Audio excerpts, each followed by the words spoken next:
if we do host the Olympics in 2036, which is it's looking like it might happen. Let's hope it does happen, fingers crossed. If that happens, we must ensure that India does well.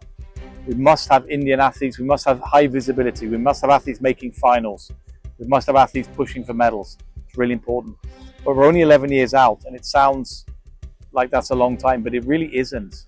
1.4 billion people, and yet too often our lanes are empty in Olympic finals. But what if that changed?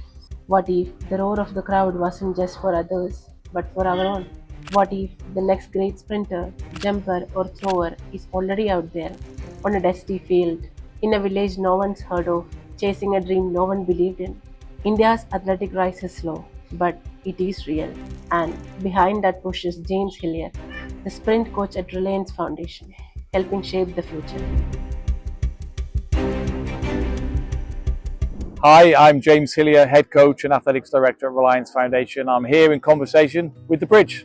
I've been in India since 2019, so November 2019 I moved here full time. I'd visited India a couple of times before that to run some coaching camps for Reliance Foundation. Prior to that, I worked for British Athletics as a high performance coach, working at over 3 Olympic Games, so London 2012, Rio 2016, and then into Tokyo. In 2036, India dreams of hosting the Olympics, a stage where its athletes should shine. James Hillier is the coach paving the way, but to compete globally, India must address systemic challenges. One of the big things that needs to improve is competitions. We need more competitions, we need better quality competitions. The timetabling needs to improve for me. What happened on Monday at the Federation Cup was we had 3 rounds of the 100 meters in one day in very, very hot, humid conditions. And some of our athletes got cramp and issues. It's very, very difficult to run 3 races in one day. So we need to look at our timetabling. Events happen very early in the morning, sometimes 7 o'clock in the morning. I don't see that anywhere else in the world. This sort of thing is happening. So I want the timetabling to change. I want it to be a bit more athlete friendly. Competitions a bit more athlete friendly, a bit more focused on helping athletes get qualifying times. The Federation have correctly made qualifying times for Asian Championships hard, which I agree with. But in return, we need competitions on fast tracks. We need to select competitions where athletes run fast, run well, jump well, throw well. I like what the Federation have done for this year for the Federation Cup. They've made athletes do 1 competition before the Federation Cup. I think that's a really positive move by the Federation. I support that wholeheartedly. I think one of the things we also need to do is we must expose our athletes to overseas competition, overseas training camps. I've been quite outspoken on this. I think it's if we don't know what we don't know, then, or if athletes don't know what they don't know, then how can they be world class? We have to sort of break down the barriers of India and just be world class wherever we are. In our national center, not our National Athletic Center, which is in Mumbai, I always say to the athletes, we should be able to pick this center up, put it in the UK, put it in America, put it in Germany or Australia, and it still be high performance there also.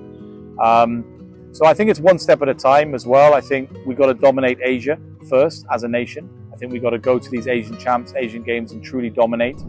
I think we need to take the Chinese on head to head, take the Japanese on head to head.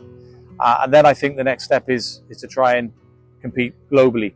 At the moment, we don't have enough athletes at the global level. Obviously, Neeraj Chopra is there, Sri Shankar, Avinash Sable, Gulveer Singh, who's one of our Reliance athletes in the 5K, 10K. These are world-class athletes, but we've only got 4 or 5 world-class athletes. We need 10, 20 world-class athletes for a nation of this size.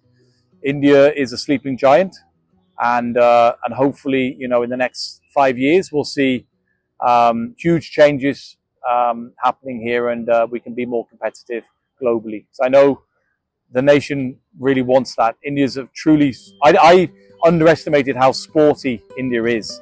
People craving success and craving India to do well, Indians want to see India doing well. So if we do host the Olympics in 2036, which is it's looking like it might happen, let's hope it does happen, fingers crossed. If that happens, we must ensure that India does well. We must have Indian athletes, we must have high visibility, we must have athletes making finals, we must have athletes pushing for medals. It's really important.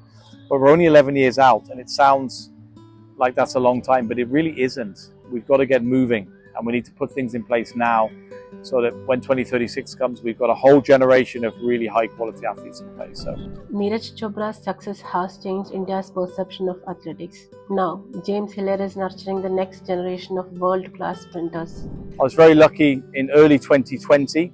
I picked up my first athlete was Amlan Borgohain, who was a 20-year-old 10.8 and 21.8 200 meter runner, which is not particularly great, but I saw some potential in Amlan, and I actually found him in, he was at a university competition in Guwahati in January 2020.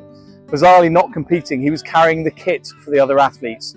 And I saw him carrying the kit, and I knew Amlan because he'd been on one of our camps that we'd organised. And I said, Amlan, what are you doing carrying this kit? He said, oh, coach, I'm not fast enough to compete in this competition. I didn't get an entry. I said, this is absolutely terrible. And I felt sorry. I've got a bit of a kind heart, and I felt sorry for him. And I said, listen, come to Bhubaneswar, let me coach you, and let's see if we can do something. We're certainly in a golden era for Indian sprinting. You know, it's never been this good in terms of quality, but also strength in depth as well. So we have, you know, a host of very, very good sprinters at the moment. It was very difficult here at the Federation Cup. We had 3 races in a day, and it was a bit of a war of attrition. You know, the first round was at 8 in the morning, the next round was at 3, and then we had the final at 5. And yeah, a bit of a shock. Pranav Gurav won the race, and he did great, really. And weirdly, I'm quite pleased he won the race, because it shows that anyone can win, and it shows how competitive the 100 meters has got. You know, probably no one would have expected him to win, maybe not even him also, but you know, he won, and that's what you want. You want to have competition where you don't know who's going to win. It creates that competitive rivalry, you know. And my job here is not only to make my athletes fast, but also to make other athletes fast. So it'll also help my athletes. Hillier's athletes are not just breaking records, they are changing perceptions about Indian athletes. मेरे हिसाब से Asian games का medal में India वाले रहेगा, अगला साल 2026 में एशियन गेम्स मेडल में इंडिया वाले रहेगा.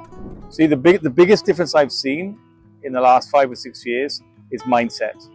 So what we've got now is we've got athletes that genuinely do believe. Like Mani's not just saying that, like he believes that, right? That's deep within him.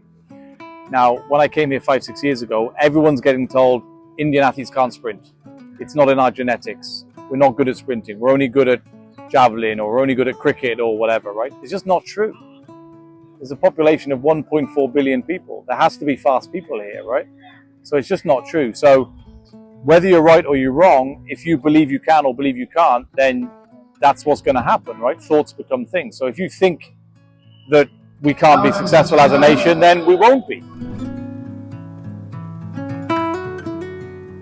You need guys to believe in themselves, believe they're good enough to run 10-1, 10-0, and I'm sure at some point in the next few years we'll get somebody under 10 seconds, and probably one of these guys, to be honest, will do it. If one does it, there's no reason why the others can't do it as well. So Guri, Gurindavir, Mani, Amlan, they're all different personalities, different builds.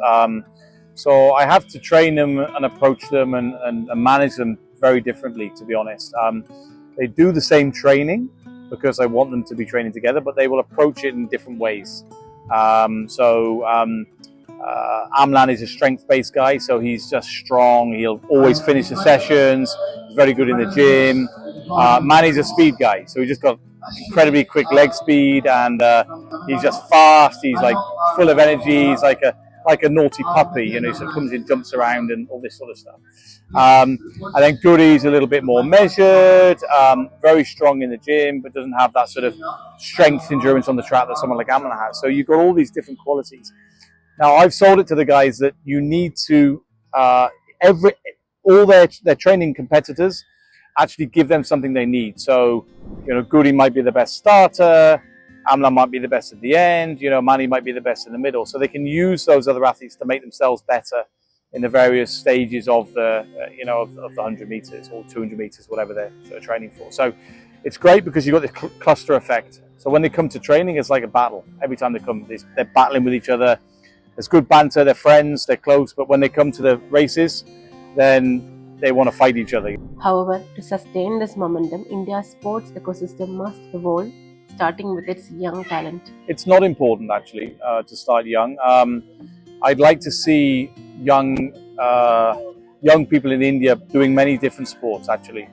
I feel what happens in India is young athletes get pigeonholed into sports, into one sport too early. We call it early specialization, and it's something I'm pretty against really. Athletics is a late developing sport. Even my boss wants me to coach younger athletes. I say that's fine, but there's so many things that can go wrong with a young athlete, so you need to see them till 18, 19, 20 before you really start training them hard and developing them. So before that, they should be doing athletics, absolutely, because running, jumping and throwing are the three fundamentals of all physical sports.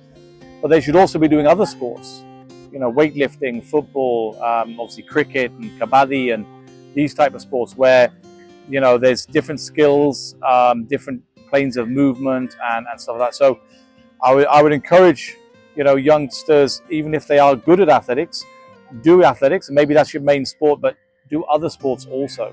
By nurturing young talent and fostering a long-term vision, James Hillier is planting the seeds for India's Olympic triumph. In 2036, a new generation will rise, ready to run, jump and soar to greatness.